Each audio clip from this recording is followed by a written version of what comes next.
akamwambia Elizabeti. Ikiwa Elizabeti aliposikia kule kwa mkiwa kwake, ndio Mariamu kitoto kichanga kikaruka ndani ya tumbo lake. Kitoto kichanga kikaruka ndani ya tumbo lake. Kwa hiyo hapo ilikuwa ni mwezi wa 6 wa nani? Wa mwezi wa 6 wa malaika Gabriel baada ya kumtokea. Ilikuwa ni mwezi wa 6 wa mimba ya nani? Ya Elizabeti. Ndio. Na ndio siku zile Mariamu anapata mimba, ndio baada ya miezi 9 alimzaa Yesu. Ndio. Kwa hiyo maandiko matakatifu hayakuweka wazi siku ya Yesu aliyozaliwa ilikuwa ni mwezi wa ngapi wala ni siku gani. Hakuna mwanadamu yeyote anafahamu.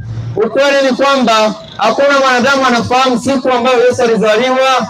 Hii ya tarehe 25 mwezi wa 12 watu walikaa kikao wakajiwekea. Naomba nisome kitabu cha Wakolosai 2:23.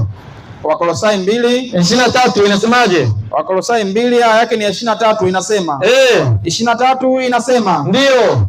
Mambo haya yanaonekana kana kwamba yana hekima. Yanaonekana kana kwamba yana hekima katika ibada mliojitungia wenyewe. Hiyo ni ibada ya kufanyaje? Ya kutunga. Haya, mpatie maiki. Hiyo ibada ya Krismasi ni ibada ya kutunga, si ya kweli.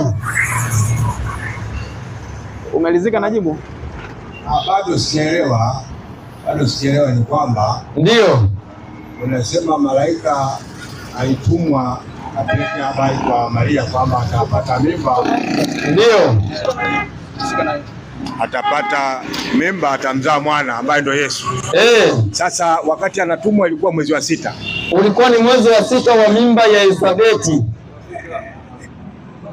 Si mwezi wa 6. Ni mwezi wa 6 wa mimba ya Elizabeti. Alipewa taarifa kwamba mwezi wa 6 kwamba ndio. Sawa, atapata mimba. Kwamba alikuwa na mimba, alipewa taarifa utapata mimba. Ndio. Sawa. Kwa makadirio sasa, tuseme kwa sisi. Ndio. Atakuwa amezaliwa lini huyo? Hatuwezi kukadiria. Kwa sababu gani? Kalenda iliyokuwa inatumika kwa wakati ule ni kalenda ya Kiyahudi. Sasa hivi tunatumia kalenda ya Gregory ambayo mwezi wa kwanza wa kalenda ya Kiyahudi ni mwezi wa 4 wa kalenda ya Gregory. Kwa hiyo huwezi kukadiria. Sawa. Ndio. Wewe unazungumza habari za kalenda.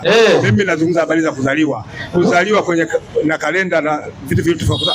Na mwanadamu anazaliwa kwa muda wa miezi 9. Ndio. Sasa ukichanganya na kalenda hapo unakuwa unaweka vitu vile tofauti. Kwa sababu miezi ya kuzaliwa ndio ile 9. Ikipungua ni shida. Ndio, Yesu alizaliwa na nyumbani ni shida. Ni kweli. Sasa angalie sasa hapo kama mwezi wa 6 alipewa taarifa. Ndio. Huyu atakuwa amezaliwa lini?